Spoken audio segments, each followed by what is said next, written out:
नमस्कार, आप सभी को रक्षाबंधन की हार्दिक शुभकामनाएं। आइए विशेष सांकेतिक भाषा के बुलेटिन की शुरुआत करते हैं और नजर डालते हैं हेडलाइंस पर। प्रधानमंत्री नरेंद्र मोदी ने रूस के राष्ट्रपति व्लादिमीर पुतिन से की बात। टैरिफ विवाद के बीच आपसी रिश्तों को मजबूत करने पर दिया जोर। पुतिन को भारत आने का दिया न्योता।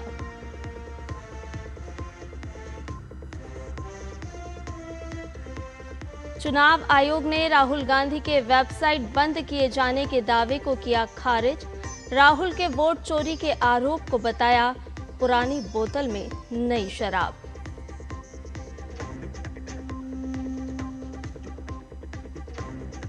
उत्तराखंड के धराली में राहत बचाव कार्य जारी। 2 दिन में निकाले गए 729 लोग। लापता लोग की खोज के लिए हर तकनीक का हो रहा है इस्तेमाल।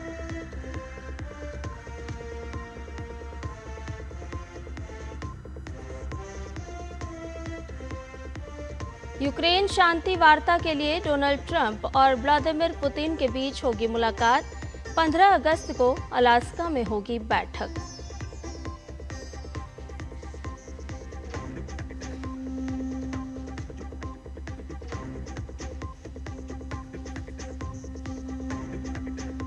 देश भर में आज मनाया जा रहा है भाई बहन के अटूट स्नेह का पर्व रक्षाबंधन। राष्ट्रपति ने देशवासियों को दी बधाई।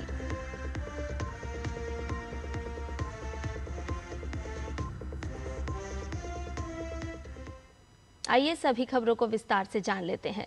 डोनाल्ड ट्रंप के टैरिफ बम के बीच प्रधानमंत्री नरेंद्र मोदी ने रूस के राष्ट्रपति व्लादिमीर पुतिन से टेलीफोन पर बातचीत की। बातचीत के दौरान राष्ट्रपति पुतिन ने प्रधानमंत्री नरेंद्र मोदी को यूक्रेन से जुड़े हालिया घटनाक्रमों की जानकारी दी।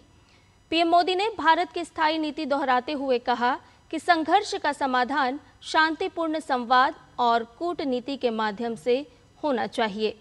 दोनों नेताओं ने भारत रूस के विशेष और विशेषाधिकार प्राप्त रणनीतिक साझेदारी को और मजबूत करने की प्रतिबद्धता जताई। साथ ही आपसी द्विपक्षीय एजेंडे की प्रगति की समीक्षा भी की। प्रधानमंत्री नरेंद्र मोदी ने राष्ट्रपति पुतिन को भारत आने के लिए आमंत्रित किया है, जब 23वां भारत रूस वार्षिक शिखर सम्मेलन आयोजित किया जाएगा। राष्ट्रीय सुरक्षा सलाहकार अजित डोवाल ने रूस के प्रथम उप प्रधानमंत्री डेनिस मंटुरोव से मॉस्को में मुलाकात की।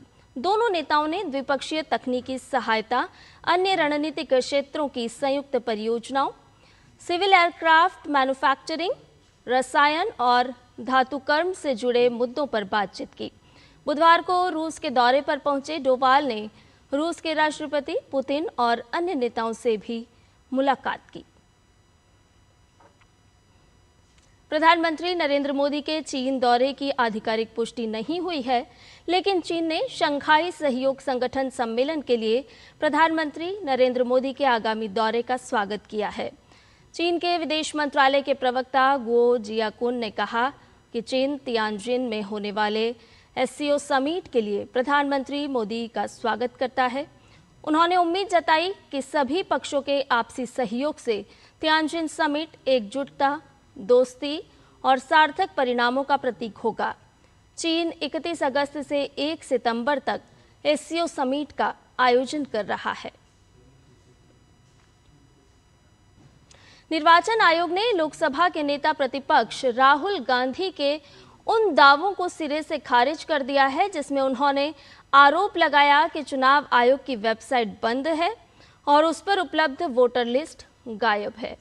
भारत निर्वाचन आयोग ने प्रेस नोट जारी कर कहा कि चुनाव आयोग की वेबसाइट में कोई समस्या नहीं है। लॉन्च के बाद से ही ये सुचारू रूप से कार्य कर रही है। दिन भर निर्वाचन आयोग की वेबसाइट के ठीक से काम न करने के बारे में कुछ अफवाहें और निराधार आरोप लगाए जा रहे हैं, जिससे अनावश्यक भ्रम की स्थिति पैदा हो रही थी। उन्होंने आगे कहा कि चुनाव आयोग की वेबसाइट लॉन्च होने के बाद से ही बिना किसी समस्या के काम कर रही है और वर्तमान में भी चालू है। यूपी, बिहार, महाराष्ट्र, हरियाणा और राजस्थान की सीईओ वेबसाइट्स भी ठीक से काम कर रही हैं, क्योंकि वे ईसीआई की प्राथमिक साइट से जुड़ी हुई है। चुनाव आयोग ने राहुल गांधी के वोट चोरी के दावे पर पलटवार किया है। चुनाव आयोग ने 3 राज्यों में लोकसभा में नेता प्रतिपक्ष राहुल गांधी के वोट चोरी के दावे पर पलटवार किया है। चुनाव आयोग ने कहा है कि राहुल गांधी ने घिसी पिटी बातें दोहराई हैं। इतना ही नहीं, आयोग ने ये भी कहा कि राहुल गांधी का ये दावा पुरानी बोतल में नई शराब जैसा है। चुनाव आयोग ने कहा कि साल 2018 में तत्कालीन मध्य प्रदेश कांग्रेस अध्यक्ष कमलनाथ ने भी ऐसा ही कुछ कहा था।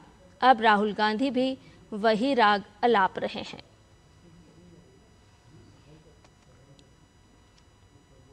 उत्तराखंड के धराली क्षेत्र में आई प्राकृतिक आपदा के बाद राहत और बचाव कार्य लगातार जारी है। 2 दिन में 729 लोगों को सुरक्षित निकाला गया है। साथ ही लापता लोगों की तलाश के लिए युद्ध स्तर पर रेस्क्यू ऑपरेशन जारी है। खोजबीन के लिए हर तकनीक का इस्तेमाल किया जा रहा है। एसडीआरएफ व एनडीआरएफ की ओर से थर्मल इमेजिंग, विक्टिम लोकेटिंग कैमरे और डॉग स्क्वाड की मदद से मलबे और भारी भरकम पत्थरों के नीचे तलाश की जा रही है। धराली में राहत कार्य के बीच मौसम विभाग के अनुसार उत्तराखंड के सभी 13 जिलों में हल्की से मध्यम बारिश देखने को मिलेगी। हालांकि इस दौरान कई हिस्सों में बारिश की चाल तेज हो सकती है। उत्तरकाशी, रुद्रप्रयाग, चमोली, बागेश्वर, पिथौरागढ़, देहरादून और नैनीताल जिलों में झमाझम मेघ बरसने के आसार हैं। सभी जिलों में बादलों की गड़गड़ाहट और तेज बिजली के चमकने के भी संकेत हैं। अमेरिकी राष्ट्रपति डोनाल्ड ट्रंप और रूसी राष्ट्रपति व्लादिमीर पुतिन 15 अगस्त को अलास्का में मुलाकात करेंगे।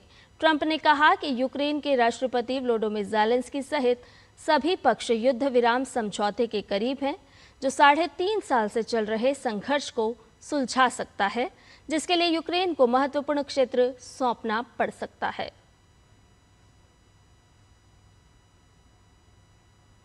अमेरिका ने आर्मेनिया और अजरबैजान के बीच एक ऐतिहासिक शांति समझौते की मध्यस्थता की है, जिससे नागोर्नो कराबाख क्षेत्र पर दशकों से चल रहा संघर्ष समाप्त हो गया है।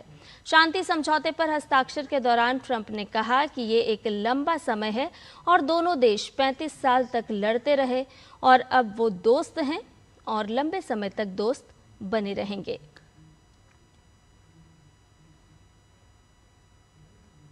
भाई बहन के अटूट प्रेम का पर्व रक्षाबंधन आज देश भर में मनाया जा रहा है। इस अवसर पर बहनें अपने भाइयों की कलाई पर रंग बिरंगी राखी बांधकर उनकी समृद्धि और स्वास्थ्य की कामना करती हैं। भाई भी बहनों को उपहार प्रदान करते हैं, उनकी रक्षा और हर स्थिति में साथ देने का वचन देते हैं। राष्ट्रपति द्रौपदी मुर्मू ने रक्षाबंधन की देशवासियों को शुभकामनाएं दी। अपने संदेश में राष्ट्रपति ने कहा कि रक्षाबंधन का पवित्र त्योहार भाइयों और बहनों के बीच प्रेम और विश्वास के अद्भुत बंधन को दर्शाता है। दिल्ली यातायात पुलिस ने आज रक्षाबंधन के मद्देनजर ट्रैफिक एडवाइजरी जारी की है और लोगों से वैकल्पिक मार्गों पर विचार करने को कहा है। एडवाइजरी में दिल्ली मेट्रो और अन्य सार्वजनिक परिवहन विकल्पों को सुविधाजनक और कुशल विकल्प बताया गया है और यात्रियों से आग्रह किया गया है कि वो अपनी यात्रा की योजना पहले से बना लें ताकि यात्रा सुगम हो सके।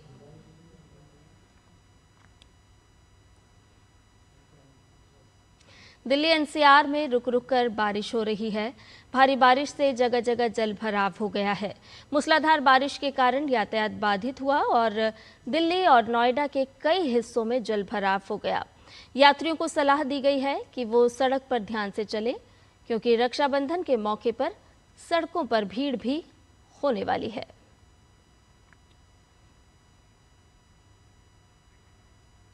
और इसके साथ ही हमारे इस विशेष सांकेतिक भाषा के बुलेटिन में आज बस इतना ही।